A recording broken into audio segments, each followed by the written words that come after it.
What's happening is there's a guy in Texas named Henry Ramirez, and 2004, him and two girls robbed this dude, kicked him, stomped him out, stabbed him 27 times with a serrated knife, and only took $1.27 off of him. He got caught 4 years later in 2008, was sentenced to death, got an appeal that allowed him an extra bit of time so his pastor would be allowed to lay his hands on him and pray to him while he was executed instead of standing in the corner. But a lot of people bringing back up the debate of the death penalty. First question is, how do you personally feel about the death penalty? I personally feel as if nobody, by no circumstances, the state should have the right to kill anybody, regardless of what they've done. As heinous as emotionally the family or even other individuals might feel like that individual deserves death, I don't believe that the state should do that. Since the jury decided to execute Henry Ramirez in Texas, the judge said that he didn't feel like he had the right to overturn the death penalty, and that's why he didn't win his latest appeal from his lawyer. So do you feel a judge has the right to overturn the jury's sentence? Yes.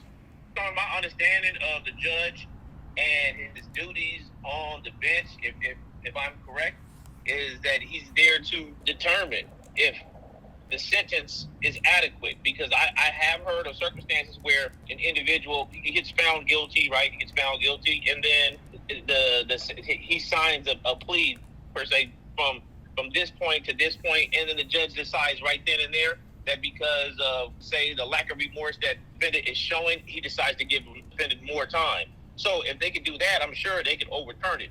But I also do know circumstances where an individual by the name of Chris Young, who was sentenced in a 3-strike rule in the federal appeal court, and the judge had to abide to those mandatory sentences, and instead just overturn it because he believed that he couldn't do it. He stepped down from being a federal judge, which is like I think a lifetime appointment, and then helped Chris Young get out of jail.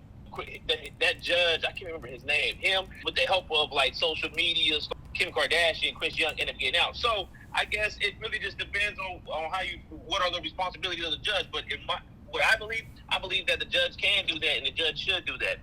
In Henry Ramirez's shoes, it's actually not him who's really appealing the death, but what his big appeal was that he wanted his pastor to be able to, instead of stand in the corner, like I said, be able to actually pray and touch his body as he's executed.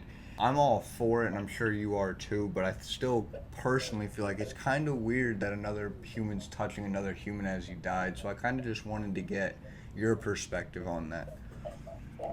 Yeah, I mean, that doesn't, I'm fine with that. I think death is life altogether, is a spiritual journey, and, at the end of this one and entering into a new one, if that's what you think, then that should be okay to do too, especially if it's being done by like a spiritual teacher or an individual that you respect.